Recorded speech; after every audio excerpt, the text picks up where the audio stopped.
Oi pessoal, tudo bom? Estamos aqui em mais um podcast Inclusão e da Questão. Muito obrigado pela sua audiência, muito obrigado por prestigiar o nosso podcast, o nosso canal. Muito obrigado pelo feedback de vocês, que informação a gente encontra em qualquer lugar, mas com conhecimento e com prática, inclusão de verdade você encontra aqui no Inclusão e da Questão. E antes de mais nada, dê aquele like no canal, se inscreva no canal, compartilhe para outras pessoas, para que mais gente possa conhecer o nosso canal, tá bom? E se você quiser a minha palestra, seja na sua empresa, seja na sua escola, onde você quiser, se me chama que a gente vai conversar de inclusão, porque a pessoa com deficiência tem que estar onde ela quiser. É só você ir lá no link do bio do Instagram e falar diretamente comigo. E hoje eu tô com um convidado muito especial, Dr. Fábio Limonte, que vai bater um papo aqui com a gente muito gostoso. Eu não gosto de apresentar ninguém, então eu vou deixar que ele se apresente. Dr. Fábio, com você. Muito prazer, obrigado pela disposição de estar aqui comigo. Ô, Fer, muito obrigado, viu? Eu que agradeço de estar aqui. É um grande prazer quando eu recebi o convite, quando eu conheci a sua mãe, né? Eu já aceitei de antemão o convite de estar aqui com você, porque sei do seu trabalho, vi o seu podcast, admiro muito o seu trabalho de inclusão. Eu acho que isso é importante, né? Com certeza. As pessoas têm que se sentir assim. E desde o primeiro contato que eu tive com você, eu posso te dizer que você faz na prática a inclusão mesmo, porque eu me senti super confortável, super à vontade de vir aqui e estar aqui. Que bom, aí eu fico feliz, porque se a gente não faz um acolhimento legal, não adianta. Se a gente não tem a sensação de acolhimento, pertencimento, você que atende muitos pacientes, sabe? Tem que ter aquela sensação de aconchego para ele poder chegar e conversar com você. E a inclusão nada mais que é isso, é se sentir acolhido, se sentir incluído como qualquer outra pessoa, né? Exatamente, eu acho que essa parte, como você disse aqui, do confortável, né? Coisa tem que ser confortável pra gente. Ela não pode ser uma coisa assim, eu vejo muito, e quando a gente fala assim de inclusão, a gente vê pelos jogos, né? Tudo começou nos esportes, não é verdade? Há muito tempo com a questão assim, dos esportes e foi trazendo toda essa questão de hoje a você conseguir chegar onde você quer mesmo. Como você falou, importante isso, ir e vir, né? E lá no consultório, eu faço atendimento, eu sou neurologista, atendo como neurologista aqui em Rio Preto, né? Tive minha formação inicial, medicina em Catanduva. Depois eu fiz a neurologia pela FAMERP, aqui no Hospital de Base. Que da hora! Concluí depois lá na USP de Ribeirão, onde eu fiz a neurofisiologia. Que legal, neurofisiologia, nossa, que massa, hein? É muito legal. Na neurofisiologia a gente estuda epilepsia, sono, e a gente vê nas epilepsias várias síndromes, né, epiléticas, que cursam com alguns pacientes, cursam com algumas limitações. E onde a gente também tem que trabalhar essa questão das inclusões. Porque as epilepsias gera todo um estereótipo, né? Com certeza. Hoje eu atendi um jovem epilético que me procurou e uma das coisas que ele me falou, assim, isso me partiu o coração. Ele falou, eu posso ficar sem ir na escola? Eu falei, mas por que você não quer ir na escola? Ele falou, porque eu já tive 2 crises e todo mundo fica assustado, não trata com tanta naturalidade, as pessoas têm medo de chegar perto de mim e acontecer alguma coisa dessa. E é muito raro me dar as crises. Então, você viu, uma questão da epilepsia que essa pessoa tem transitoriamente, ele já gera todo um estereótipo que dificulta o contato dela com outras crianças. Ele rotula. Entra com um rótulo e aí, assim, pra ela sair disso, é uma coisa difícil, né? Com certeza. Por isso que falar de inclusão e desmistificar tudo isso é tão importante. E o podcast e o nosso trabalho tá aqui pra isso, pra desmistificar isso tudo, sabe? Isso que é importante. Só que antes de mais nada, eu esqueci de uma coisa. A gente não poderia estar aqui sem os nossos patrocinadores. Senão eles vão me matar aqui. Aí a gente volta a conversar. O papo tá tão bom, olha, desvide. A Gadolf, obrigada, Gadolf, valeu pelo carinho. Cocan, obrigado, Cocan. Supermercado Trídico, obrigado pela força. Aí eu estive aí essa semana, obrigado pela força, por fazer parte desse projeto, por acreditar na inclusão do teu projeto. Obrigado, Gu. Valeu por tudo, querido. Tamo junto. Lubrificante grosso. Valeu, Caixa. Obrigado, querido, por você estar sempre comigo. Well Informática. Obrigado, Júnior. Pra quem quiser, ó. Pessoal que quebrou o computador, precisa de um apoio, ou quer colocar câmera na casa, nos consultórios. O Júnior faz isso muito bem. Como eu falo sempre, ele tá comigo faz 20 anos. Que a gente tá junto. Que a gente é amigo, graças a Deus. E acreditando na inclusão. Obrigado, Clínicas Interviver. Obrigado, Marita. Valeu por tudo, obrigado por tudo. Tamo junto, querida. Valeu, Igor. Muito obrigado por tudo, querido. Obrigado por você estar sempre comigo, Igor. Beijão, querido. Você tem que vir aqui. Sorveteria Elite nesse calor, né, querido? Opa! Mas a gente tem que tomar um sorvete lá, ó. Obrigado, Daniel. Valeu por tudo. Ateliê do Conhecimento. Obrigado, Claudinha. Valeu por tudo. Pra quem quiser, então, pessoal, aí, ó. Ateliê do Conhecimento tem curso, tanto presencial quanto online, para concursos, seja na área da saúde, na área de educação, na área de administrativo. Tem vários cursos para concursos, tem pós-graduação também, online e presencial. É só falar com a Claudinha pelo Ateliê do Conhecimento pelo Instagram, ou aqui pelo número 17 99756 6990. 17 99756 6990. Obrigado, Claudinha. Valeu por tudo. Obrigado a todos os patrocinadores, que sem vocês eu não poderia estar levando a inclusão e podendo trabalhar, porque a gente sabe que o preconceito para as pessoas com deficiência trabalhar é muito grande. Por isso também que a gente desenvolveu esse trabalho, para eu poder trabalhar e levar mais inclusão para todo mundo. Nossa, eu achei fantástico. E a quantidade de colaboradores, como é bacana, né? Graças a Deus. De ver essa coisa. Porque assim, a gente tem duas situações. Diante de uma situação que eu acho que a gente, quando a gente passa por isso, né? Você passou isso na pele, Fer. Eu acho que a gente tem duas situações. A gente pode acomodar, sim, esperar que as coisas caiam pra sim, gente no nosso colo, ou a gente pode lutar e ir atrás. Não é? Então, as dificuldades, elas existem a mais? Sim, mas também nós podemos achar meios, achar formas e contar com as pessoas de bem, porque o mundo não é só pessoa de mal, tem muita gente boa nesse mundo, certeza, né? Com certeza. A gente chama de caminhos inotrópicos, você leu? O Vygotsky. Quando o rim não está funcionando, todo o corpo faz para que o rim se adapte ao corpo, o corpo se adapte ao rim, para equilibrar aquele rim que faltou. Isso a gente chama de caminhos inotrópicos. Eu adoro Vygotsky. Então, eu falo assim, se a gente não pode fazer a corrida igual a todo mundo, a gente arranja outros caminhos para poder chegar na largada também. É a mesma então, coisa. Isso aí. E é muito bom poder contribuir um pouco com esses seus caminhos e poder estar aqui, porque assim, a informação tem que ser levada, né? Tem. Sabe um assunto muito legal que eu queria tratar com você também aqui, pode aproveitando falar, o canal? fica à vontade, pode falar. Eu queria falar um tratamento inovador que nós estamos tendo e que está uma assim, novidade, que até eu, inclusive, eu fiz uma palestra recente sobre esse tema para colegas médicos, para ensinar legal, os cara. colegas médicos a utilizar. Que legal. Que é o tal do canabidiol. Muita gente tem dúvidas sobre isso, Isso né? aí, pra que serve, pra quem que serve, como é que funciona isso aí do canabidiol? Isso, vou te Fica à explicar. vontade. O canabidiol, ele nada mais é do que um componente da erva, né, da maconha, assim, né, da cannabis sativa, que a gente fala, vulgarmente conhecido como maconha. Esse componente, apesar de ser extraído da planta, ele é um componente medicamentoso, farmacológico. Ele tem várias indicações nos pacientes com algumas queixas neurológicas. Por exemplo, pacientes com autismo. Aqui falando um pouco da inclusão, ele entrou, tem um estudo que foi em Israel, é um centro muito grande, onde o pessoal estuda muito o canabidiol. Sério, cara? Que legal, Israel. isso aí, olha que bacana. E lá, os melhores estudos são israelitas.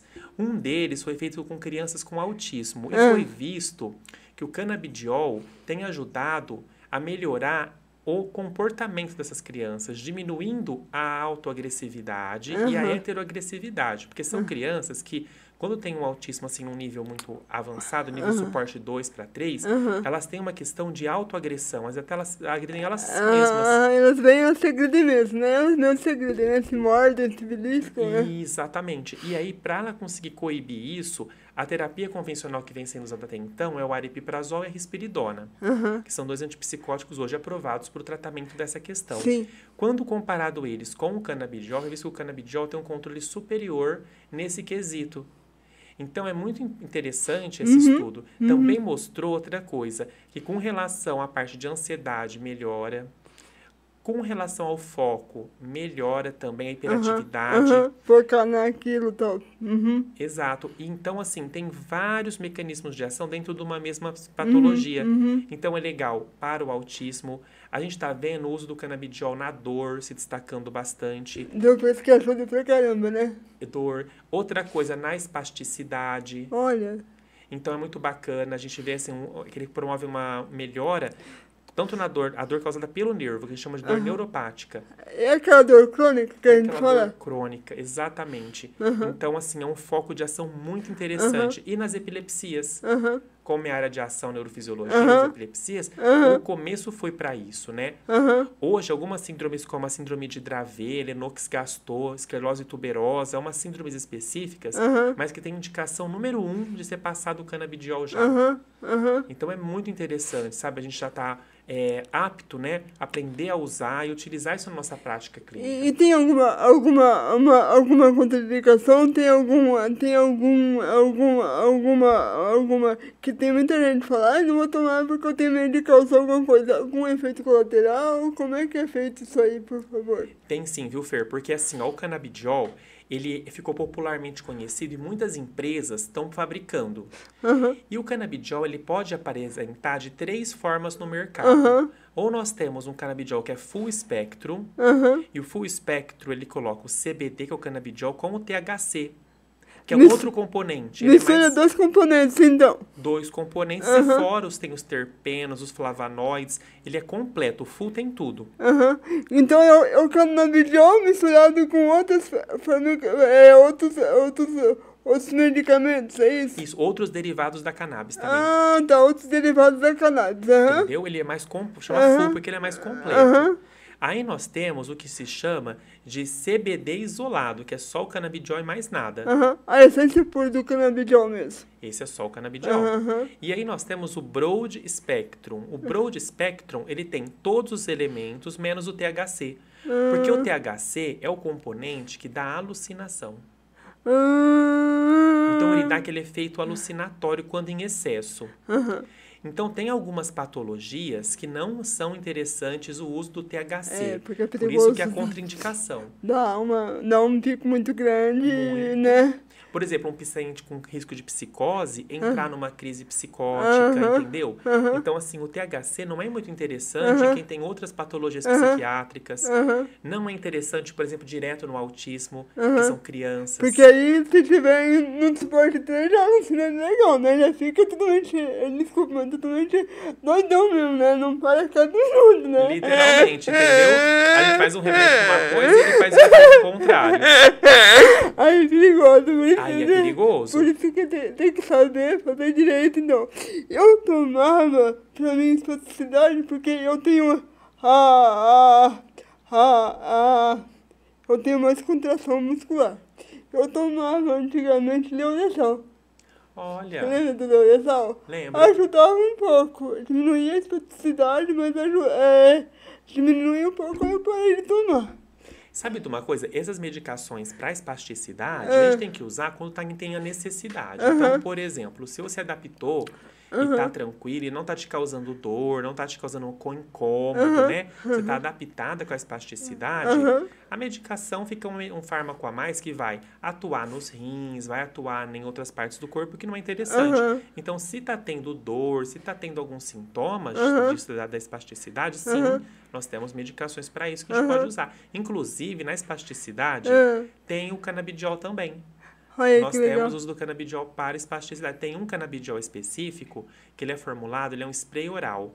ele é usado para pacientes com essa parte da espasticidade. Só esguichar um pouquinho já. Só borrifa ali na boca mesmo, um spray, um puff que a gente fala. Que legal, e cara. é suficiente para controle da Que espasticidade. legal, cara. Que máximo. Então, assim, a gente tem que estar sempre se atualizando, porque os problemas são os mesmos, Sim. mas as soluções têm que ser diferentes. É isso que o paciente cobra de um médico, né? E a medicina é tão legal que ela vai mudando, né? Ela vai se inovando, né? Antigamente era de um jeito e hoje, neurologicamente falando, olha quanta coisa mudou, cara.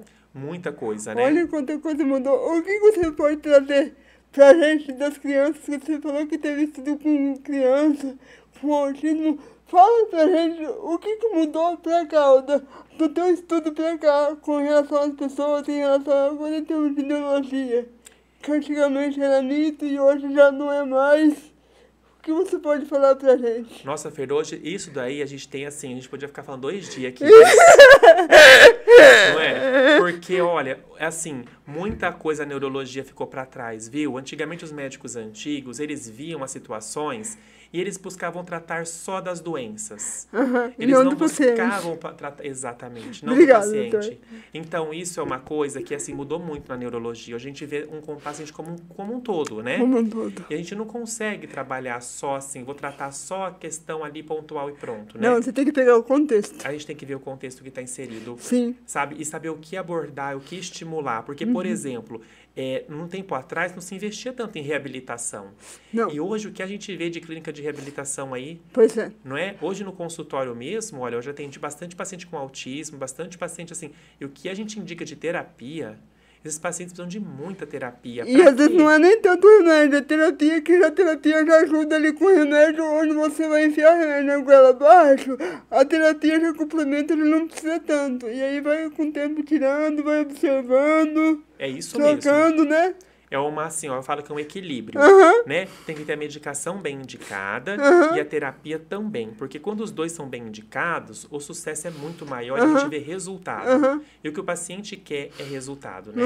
Os com familiares, todos querem ver resultado. Então, a gente tem que se empenhar para isso. E a gente se empenhar, não é só a gente se empenhar, mas a gente fazer com que o paciente se empenhe também. Também, e a família Não é? também colabora. Exato. Porque assim, o que me preocupa bastante, que veio à tona há algum tempo, que tem muita escola que fala que ele tem TDAH, que ele tem um monte de coisa, que ele pode ter autismo, pede pro médico tacar remédio nele para ele acalmar. O pai e a mãe também são a favor, ou não sei o quê. Então, como é que você faz para escutar a escola, a mãe e ver o paciente? Como é que você faz esse trabalho? Que isso é muito importante. Isso é muito importante, porque assim, quando a gente fala de uma criança com algum transtorno de desenvolvimento, seja ele qualquer for, TDAH, autismo, o que for, tem muita gente dando opinião. Isso que Não é? me preocupa, cara, porque... Então, você viu? A gente tem assim, o parecer da professora, Isso! a impressão dos pais, a impressão dos terapeutas, a impressão da avó, e fica tudo... se eu der só mais a minha impressão, eu vou ajudar em muita pouca coisa, não é? Então, o que a gente precisa? A gente precisa parametrizar as coisas, né? A gente precisa colocar... Eu sempre peço para essas crianças a avaliação, chama um negócio de uma avaliação neuropsicológica. Essa avaliação são vários testes com score já, tenta quantificar um pouco mais o que tá e o que não tá. É lógico que a gente não vê a avaliação isolada e pronto. A gente vê a avaliação, vê o paciente e vê as opiniões das pessoas. Mas é tudo uma somatória e essa avaliação vem para contribuir com dados mais quantitativos. Então, fechou o score para um autismo, qual o nível de suporte? Nível de suporte 1, nível de suporte 2, 3, isso vem para a gente. Então, assim, é bom trabalhar com uma ferramenta quantitativa, junto somar as opiniões de todo mundo e avaliar a nossa impressão do paciente ali na consulta. Já peguei muitos pacientes que a mãe falava que era hiperativo, a escola falava que era hiperativo e na consulta a criança estava ali sentadinha, quietinha. Pois é. Como é que Então, pode? a criança é assim, vou te falar já bem de criança. Ela tem que ver os contextos em que ela está. Com certeza. Não é? Com Porque, certeza. assim, uma síndrome, pra gente fechar, ela tem que ser assim em todos os contextos. A criança certeza. hiperativa, ela é hiperativa na escola, em casa, no consultório do médico, Com em certeza. todo lugar. Ai, meu Quando Deus. ela é hiperativa num lugar só, o problema é do lugar. Não é? Será que os profissionais daquele lugar sabem trabalhar com aquela criança? Por isso que eu falo, é o contexto. É o Você contexto. tem que ver todo o contexto. Entender se é algo isolado ou algo pontual. Aham. E sabe que eu vejo também uma questão? É. A dificuldade de capacitação desses profissionais, né? Com certeza. Porque tá todo mundo na escola tradicional Aham. acostumado com os alunos típicos. Aham. Quando aparece um aluno atípico, hoje está aparecendo muito, às vezes tem escolas e salas aí que tem 2, 3, até 5 alunos atípicos numa sala, Aham.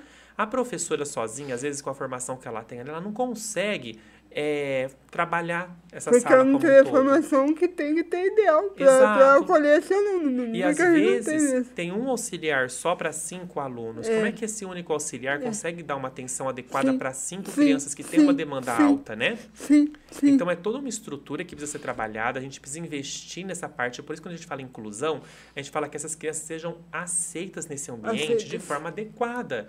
Não é levar a criança para ir passando de ano para falar que formou. Não, porque É isso não criando- ajuda em nada, isso não ajuda em nada, isso não ajuda o pai, isso não ajuda a criança, isso não ajuda ninguém. Isso só tapeia, né? Só tá feio, só Tampa o tá... sol com a peneira. A gente não Tampa. precisa disso. A gente precisa de Tampa. medidas para pôr essa criança funcional. Com Não é? certeza, pra ela poder evoluir, porque senão ela só fica ali, não interage com ninguém, acabou, e vai passando, e o problema continua e nada é resolvido, e aí tá tudo certo. Então é um conjunto, são terapias, é medicamento. Eu acho que tudo tem que ser assim muito bem analisado e muito bem pensado e planejado. Eu falo assim, cada paciente que me procura é um ser diferente. Com Eu não certeza. consigo É fazer copiar e individual. colar. É individual. Individual. Entendeu? Então, assim, até é engraçado. Teve um paciente que voltou esses dias e falou assim, ué, mas meu amigo veio aqui com uma coisa parecida, você passou outro remédio?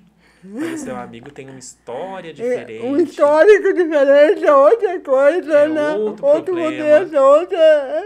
Não tem como, né? Por mais que a pessoa ache que é igual, É igual. não é, Aham. né? São situações diferentes, tem variáveis diferentes para ser Aham. analisada junto. Aham. Então é caso a caso mesmo. A medicina ainda, apesar das evoluções, apesar dos protocolos, que o pessoal gosta de protocolo, né? Adora. Adora. E adora Protocolo rotular. é Atípico, não atípico, isso atípico, não atípico. Eu Exato. não suporto rótulo. Porque, independente de qualquer coisa, ele é um ser humano. Exato. Ponto. Começa aí. Ele é um ser humano. Eu tenho, como eu sempre falo aqui, eu tenho deficiência. Eu não sou uma deficiência. A minha deficiência é apenas uma característica. Eu não sou deficiente. Eu sou Fernanda, que é formada em letras, pedagogia, pós-graduada. Isso é a Fernanda. Alegre, eu não sou deficiente. E as pessoas confundem muito isso. E isso eu fico pé da vida.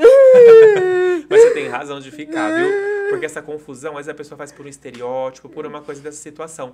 Mas quando você vê tudo que você já fez, o que você produz, Pois é. você vê que você contribui para a sociedade, Pois é. está encaixada de Pois forma é. perfeita nisso tudo, Pois né? é. E tem um papel de puxar essas informações, de trazer as pessoas a esse foco para isso. Pois é. Então eu acho que isso da gente busca também, Com não é? certeza, com certeza. A gente tem ali a característica, mas fora a característica e tudo o que a gente já fez de Tudo estudo. que a gente já fez, onde você pode fazer com que o teu paciente melhore e que você possa contribuir para o bem-estar.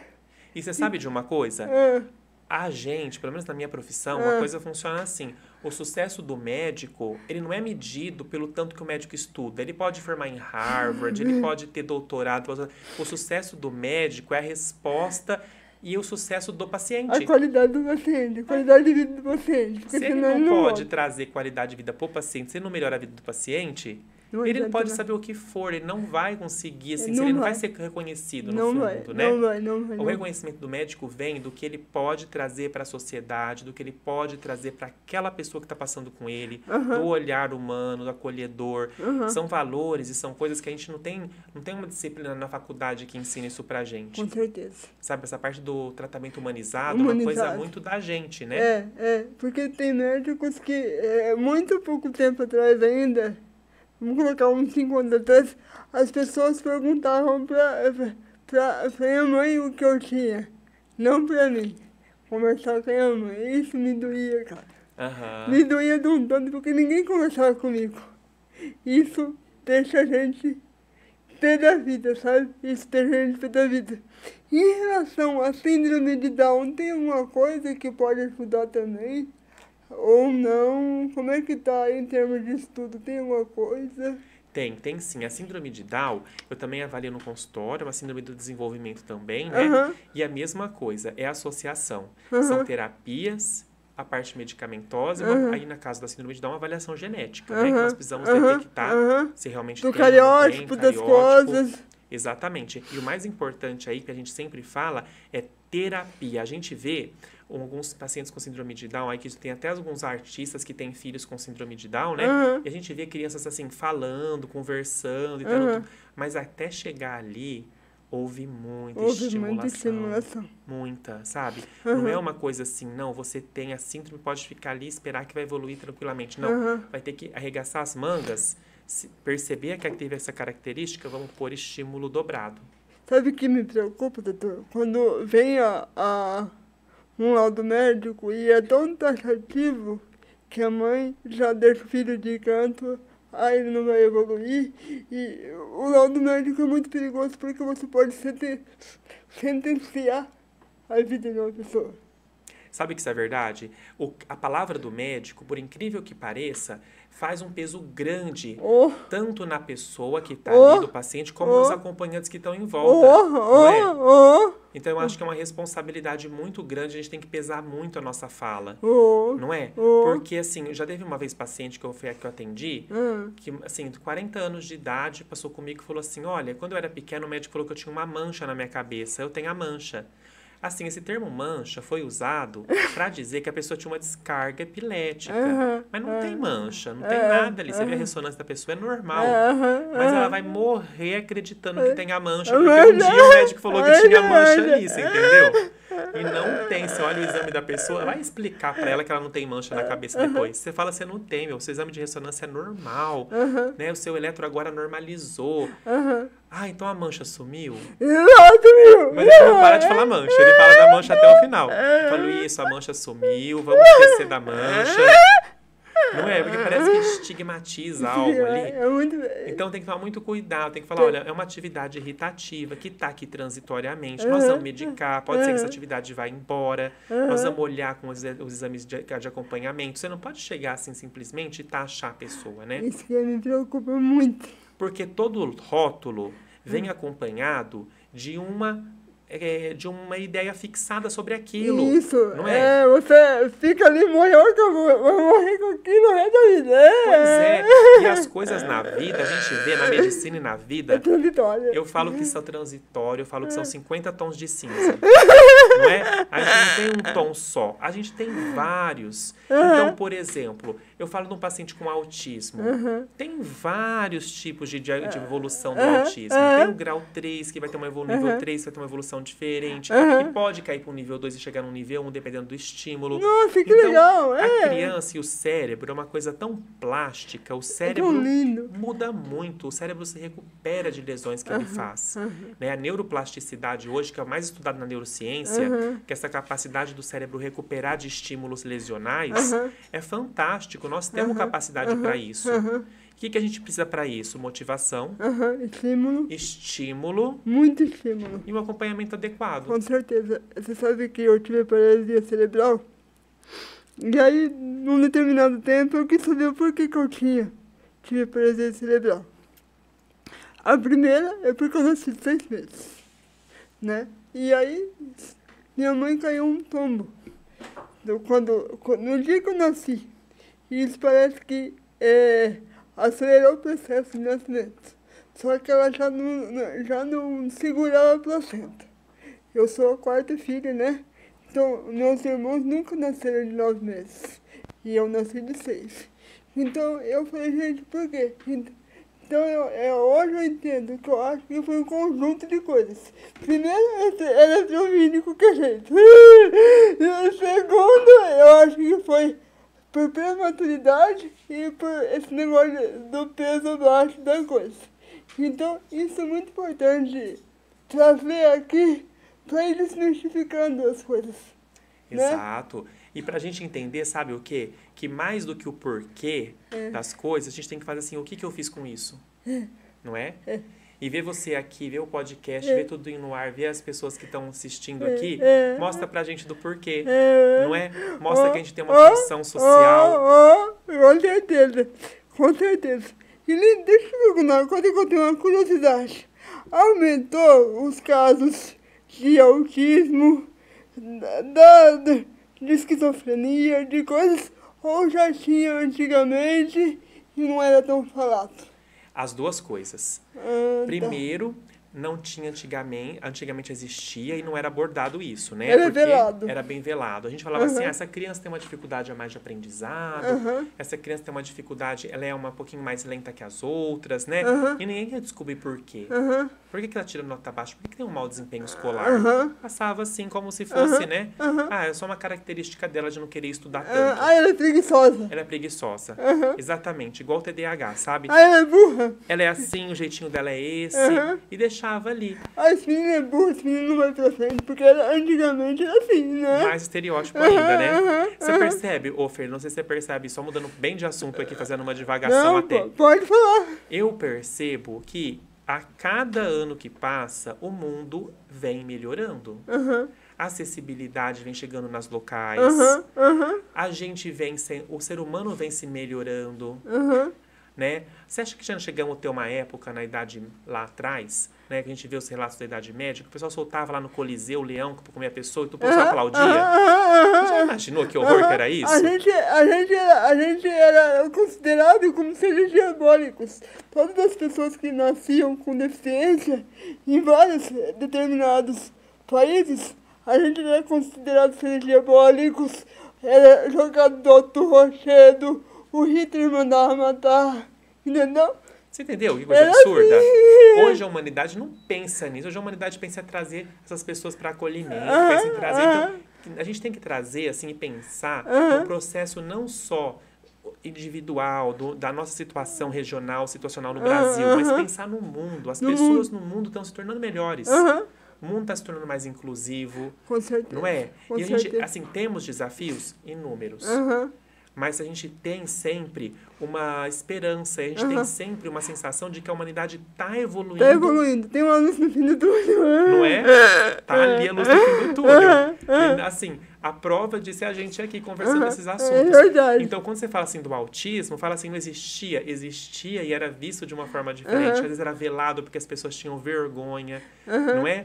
Então, ficava guardado, as pessoas ficavam mais reclusas em casa, tiravam da escola, nem deixavam participar da escola. Era assim. Hoje em dia, não, a gente não quer tirar o autista de escola de jeito nenhum. E Hoje em dia a gente quer pôr lá. Porque ele tem que estar presente com outras crianças para ele se desenvolver também. Se desenvolver. Com então, certeza. é importante a inclusão, é importante fazer com que as crianças e os pais e todo mundo entenda que todos são iguais. E nós temos que produzir essa igualdade na sala de aula, com os alunos, no nosso dia a dia. Isso tem que vir, né, pra gente, como naturalidade. E fala pra todo mundo aí, né, doutor? Quem não adquirir uma deficiência, ou seja, por alguma deficiência, alguma coisa, vai adquirir uma mobilidade reduzida quando fica velho, né? Todo mundo vai adquirir. Então, eu falo que a inclusão a gente precisa falar desde já. Não tem que esperar acontecer alguma coisa, professor, daí ela pensava... Né? Eu acho que é isso, cara. Eu acho que é isso. Eu acho que libertar, assim, a melhorar o acesso das pessoas aos locais e você ter essa inclusão, isso facilita muito a vida. E no futuro todos teremos, né?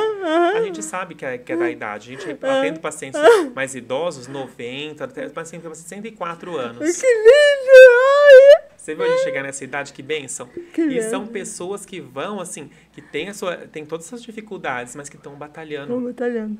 Estão indo ali no médico, estão querendo ficar melhor de saúde, sabe? Então, eu acho que o mundo não se divide em quem tem alguma limitação, quem não tem. O mundo se divide em quem se impõe alguma limitação, quem não se impõe. Tem pessoas perfeitamente sadias do ponto de vista físico, mas que se impõem tantas limitações psicológicas, estão numa depressão profunda às vezes, que estão numa situação muito grave. Elas têm que ser muito vistas vulnerável também, né? Vulnerável, fica Exato. vulnerável de tudo. Tá tendo muito caso de depressão lá, doutor? Muito, demais, viu? Em todas as idades, eu digo Sério? assim, não só infantil, adulto, adolescentes. E quais são as causas variáveis que tem tido mais depressão? falta de se sentir sozinho, muita ansiedade. O que tem provocado tudo isso, doutor? Depende muito da idade, né? O paciente mais idoso sente muita solidão. Então, assim, ele começa a perder entes queridos, ele começa a ficar numa situação que isso traz pra ele uma tristeza muito grande, né? Que vai ficando só nela, vai perdendo as pessoas que ele tinha vínculo, né? Vai acabando os vínculos, né? Os vínculos afetivos, né? Então, o que eu falo, assim, e a dica que eu dou pra esses idosos? Não se isole, né? Esteja num vínculo, assim, com uma igreja, com um grupo de pessoas ali, se for um católico, se não for com outra religião, mas frequente grupos, alguma coisa, vai dar algum grupos, exercício, né? caminhar. Onde ele se, por afinidade, ele se associa com essas pessoas. Já na parte dos adultos, o que a gente vê é mais o estresse mesmo. Estresse, correria, as demandas pessoais de relacionamento, demandas de contas a pagar, né? Porque hoje o mundo tá, assim, muito corrido. As pessoas não estão com mais aquele tempo para parar, curtir uma coisa gostosa. Não é? Sentar, conversar aqui, trocar uma ideia, não tem mais isso. É muito raro. Tá tudo corrido. Hoje é tudo muito... assim, faz uma coisa puxada com a outra, né? Então, isso traz um pouco de tristeza também. E nas crianças, o que a gente vê? Nas crianças tem muitos traumas, né? Que ela vai passando ao longo da infância dela. Às vezes o problema nem é criança, são os pais, né? Exatamente. Aí você falou tudo. Uma criança, eu brinco que a criança é um espelho. Ela reflete o comportamento dos pais. Quando você quer tratar de uma depressão infantil, busca a depressão nos pais que você quer tratar a causa. Né? A criança está inserida no ambiente de pai e mãe ali. Você vê, às vezes, uma relação, às vezes uma separação, numa época que a criança não metabolizou direito aquilo, né? Ou, às vezes, assim, uma questão da criança estar sofrendo algum maltrato em algum ambiente. Então, os ambientes com criança têm que ser todos bem supervisionados, né? E nós temos que dar uma atenção onde essa criança está indo, o que ela está frequentando, o que ela está fazendo. É muito importante. Que legal, cara. E em termos de laudo, o que tem aparecido, como é que são feitos esses laudos para saber se ele tem uma esquizofrenia, para saber se ele tem um autismo, alguma coisa, um TDAH? Porque muita gente confunde, acha que pode ser um pouco de tudo. E quando vai no médico, o médico tem que fazer essa separação das coisas. Exatamente, é importante. As pessoas confundem, os pais confundem, né? As próprias professoras confundem, né? Mandam pra gente, mas a gente avalia e faz, como eu te falei, essa avaliação neuropsicológica, que é um perfil neuropsicológico do paciente. Nessa avaliação, a gente tem lá coeficiente de inteligência, qual é o valor do QI? Aí nós temos, assim, memória. Como é boa a memória ou não. Aí nós temos atenção. Como que é a atenção da criança? Escala de autismo. Quanto ela pontua nessa escala? Então, ela fechou, não fechou? Então, o nosso laudo, além de a gente pegar as opiniões de todo mundo, dos contextos diferentes que a criança está, nós temos que embasar em algo da literatura mesmo. Embasar numa avaliação bem feita. Com certeza, porque médico não é autismo. Por quê? Porque se a gente der um laudo, a gente tá fechando um estereótipo, que foi o que você falou. A gente tá fechando um pacotinho ali, dando um rótulo. E nós temos que evitar rótulos, né? Com certeza, porque aí você imprime aquele carimbo, você pode sentenciar a criança ao extremo. Exatamente. E isso é doloroso demais. Isso é... Eu sei porque eu já passei por isso. E eu sei o quanto machuca. É difícil, o quanto né? dói, o quanto é... Eu falo assim, palavras machucam muito mais do que, às vezes, atos, né? Com certeza. Porque as palavras, às vezes, ficam ecoando na gente. Então, a gente tem que trabalhar isso, né? A palavra dói muito mais do que uma surra. Porque ela dói muito mais do que um tapa. Porque dói naquele momento e passa, a palavra não passa. Às vezes fica ali ecoando. Fica ali remoendo. E você fica, às vezes, questionando a sua capacidade. Isso é a pior coisa que pode fazer. Porque ninguém tem... A gente tem... Nossos limites são assim, nosso cérebro é maravilhoso. A gente consegue ter tanta coisa boa que a gente não pode pôr limites na gente, não é? A gente chegou até aqui... Mas a gente pode ir muito além, não é? Você falou da cannabis, e tem uma coisa natural para deixar o cérebro legal, o cérebro ativo, o cérebro, seja para o idoso, seja para qualquer pessoa, algum alimento que é legal para fazer a sinapse, as coisas, tem... Tem sim, muito bem colocado, viu? Depois da Covid, especialmente, o pessoal fala, minha memória ficou ruim depois que eu peguei Covid. E isso é uma queixa bem comum no consultório também. Existe uma classe de medicamentos que foi desenvolvida que se chama nootrópico. Nootrópico. Nootrópico. O que o nootrópico ele é? Nada mais é do que um polivitamínico com as principais vitaminas que atuam no sistema nervoso central. Então, a gente vai ter, como em todos os nootrópicos, magnésio. Que a gente sabe que o magnésio tem um papel neuroprotetivo. Então, magnésio, neuroprotetor. Aí nós temos também a vitamina B12. E nós temos outras vitaminas que também participam dessa neuroproteção. E junto, alguns aminoácidos. Colina, fosfatidilcerina. Algumas substâncias que também o nosso cérebro ajuda a potencializar a nossa questão cognitiva. Então, está sendo muito usado. Tem várias marcas, né? E assim, a gente usa tanto para as pessoas com mais idade, que queixam desse transtorno cognitivo leve, como também para adolescentes que estão querendo prestar vestibular. Ficar mais ligado, mais tranquilo também, né? Isso. Porque senão o HD fica cheio, então vou dar uma... O HD cheio é o principal problema hoje em dia, né? Senão não é. Porque o que a gente ganha de informação, bicho, Maria, informação. É o tempo todo, É né? o tempo todo.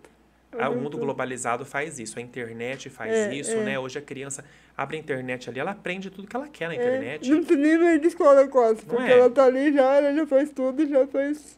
É Pronto, muito acabou. isso. Então adianta muitas coisas. E por um lado é bom, por outro, o excesso de informação numa idade errada. Ou seja, nada que é em excesso faz bem, né? Tem que ter tudo em equilíbrio, né? Tudo. Hoje o excesso de tela é um dos principais problemas dos pais.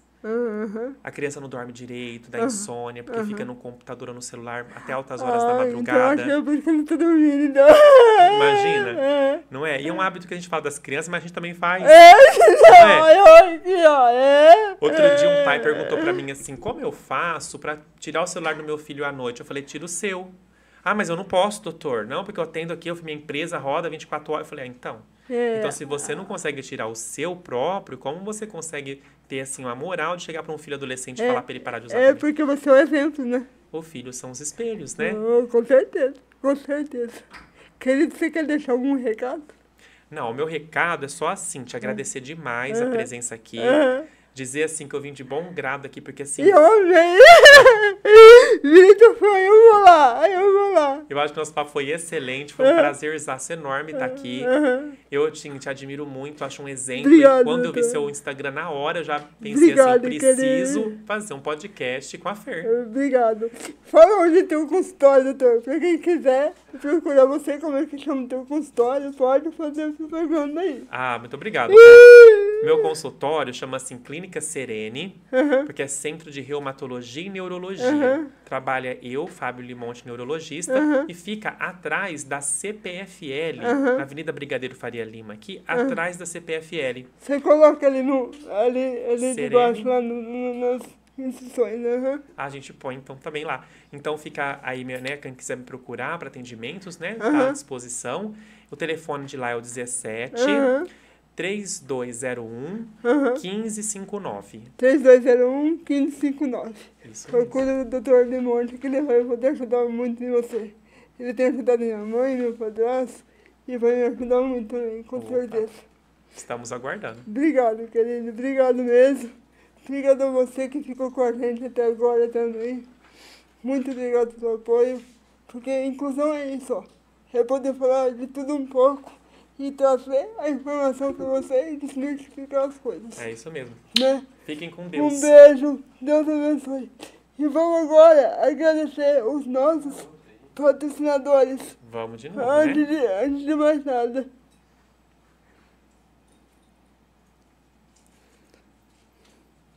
A Gadalf, obrigado, Gadalf.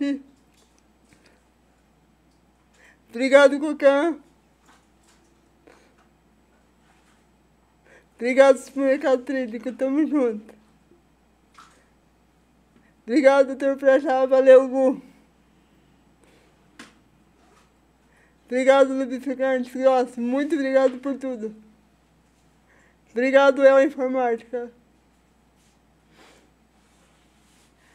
Obrigado, Marita, Clínica Interviva.